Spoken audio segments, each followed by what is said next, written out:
Hi, welcome back to Tao of Twang. I'm Dave. So we got another one here with just the rhythm guitar as the backing track.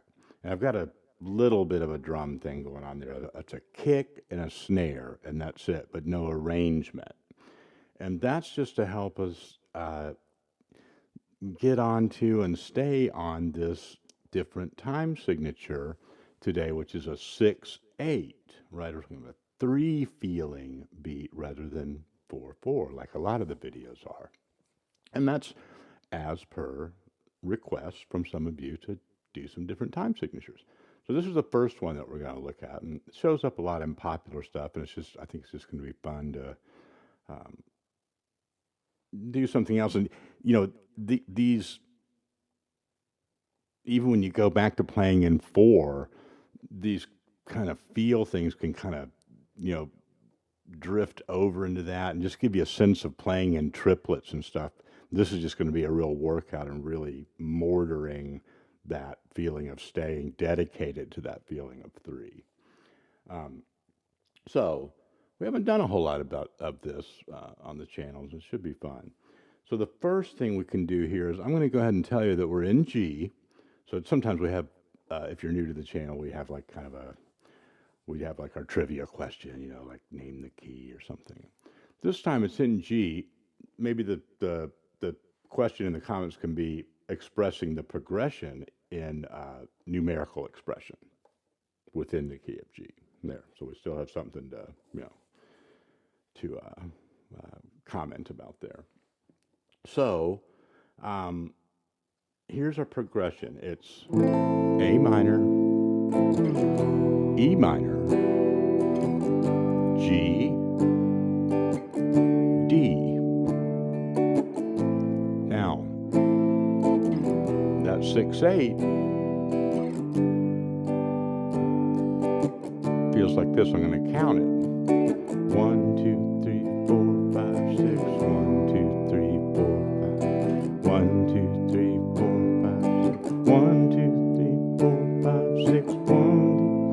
Okay, and you can also, just count it in threes, groups of 3. 1, 2, 3, 1, 2, 1, 2, 3, 1, 1, 2, 3, 1, 2, 3, 1, 1, 2, 3, 1. Okay, and that takes some time. Park this thing for a second if you need to, a couple of minutes, and take some time to do that. Play that progression and really be able to count along in that 3 feel. And that'll really help you with your soloing over this as well. So you don't really necessarily have to play the chords, dun, dun, dun, exactly like that count, but just be able to strum like on a downbeat and count it out for a measure like that. And if we go back to our loop real quick, the kick is the 1, 2, 3, 4, 5, 6. The snare is the 4, 5, 6. See? 1, 2, 3, bam, da, da. 1, 2, 3, 4, 5, 6. 4, 5, 6. Okay. And your practice loop will have that as well. So that help you stay locked in there. So there's our chords. There's kind of the sketch of what the 6/8 thing's about, right? 6 beats per measure, and technically an 8th note would get 1 beat. That's what a time signature is. The number of beats in the measure and what value of note gets a beat within that measure. But the important thing to take away here and to use right away is just that feeling of 3. Da, da, da, da, da, da, ba, ba, da, ba, da, da, kick, da, da, snare, da, da, ba. Okay? And however you verbalize that, dance it out, act it out, play it, it's all good. It's all going to help you. Anything you can do to get that in your body, right? Now, we're in G major. So we're going to be able to use the G major scale and G major pentatonic. So let's kind of just transfer what I just said about the time signature and the rhythm stuff over to our single note playing. And at first, we're not going to try to play any, too far out of licks here. We're just maybe get on that scale and kind of wander around and stay in that feeling. 2, 3, 4, 5, 6,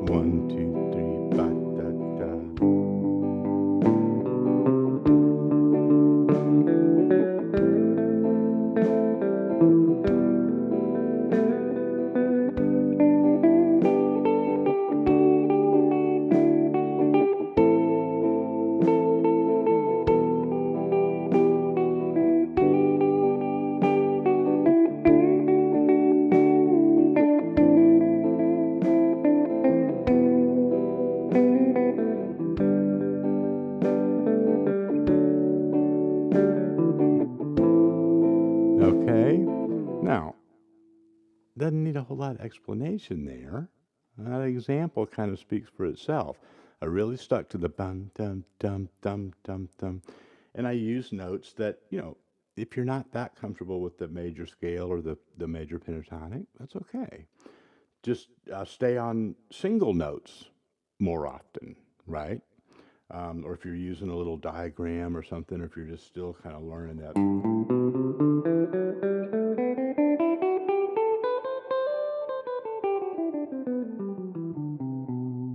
Different positions that you can use for the major scale and stuff in the pentatonic.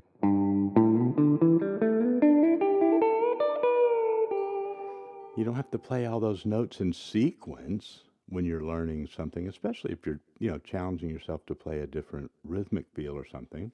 What you can do is take those notes and really hang out on them and only change them when you're comfortable, like this.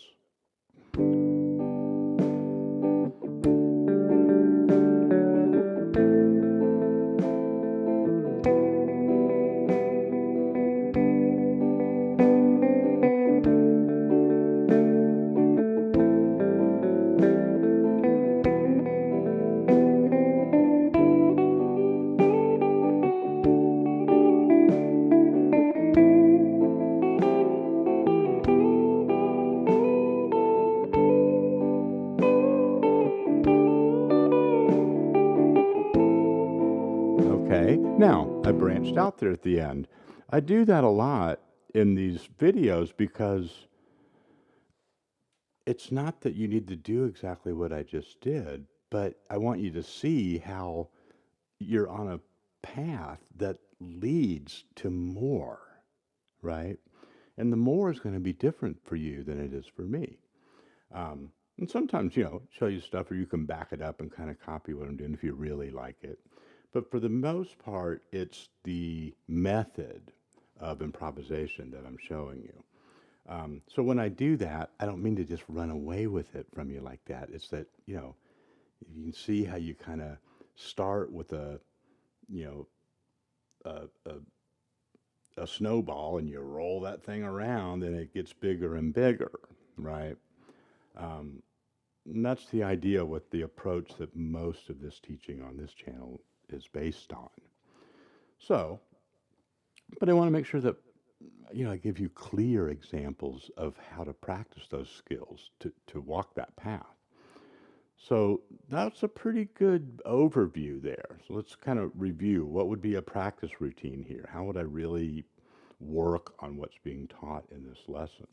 We'll start off with the progression, and I'll put a chord diagram slide over the outro part, and be able to really count that 3 feel, that 6 feel while you're playing the chords. 2, 3, dun, dun, dun. 1, 2, 3, 1. 1, 2, 3, 4, 5, 6. 1, 2, 3, 4, 5, 6. 1. Okay. Get comfortable with that. You don't have to have the backing track on to start practicing the scale stuff.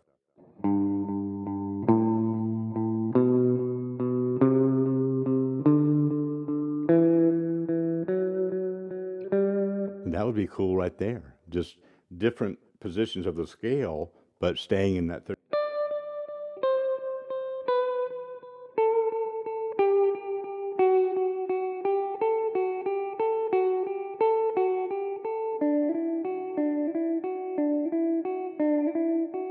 Then you start doing some little 3-note sequences like that.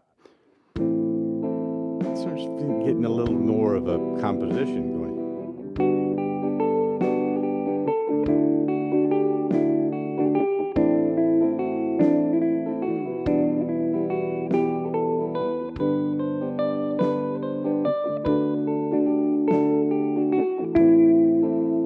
Then you start holding some, but you're still feeling 3, 2, 3, 2, 2.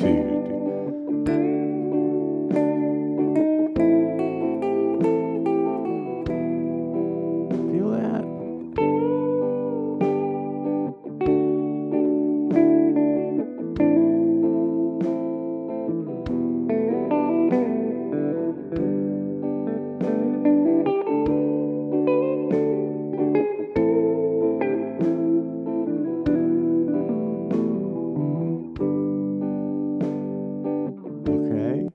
take your time. Well, this is going to be fun because if you're not used to this, it really feels good once you get up on that 6/8 wave and can really stay on it. Real quick, a couple of other things you can do if you're ambitious is play kind of against it a little bit. Like do the 3 thing, but then after a while kind of break out. And it's not like you're going back to 4, but you can play like 4 notes within a measure like this.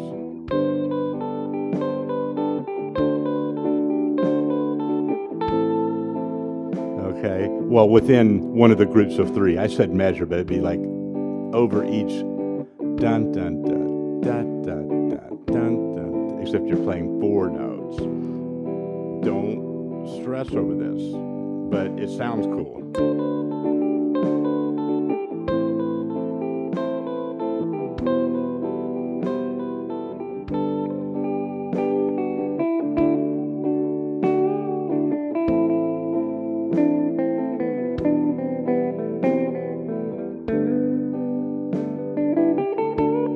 See, then I'm falling back into the, I'm going out in that kind of, that there's some tension with that, and then it goes back to that 3. But I'm doing that by listening to the kick and the snare and playing 4 notes within that space.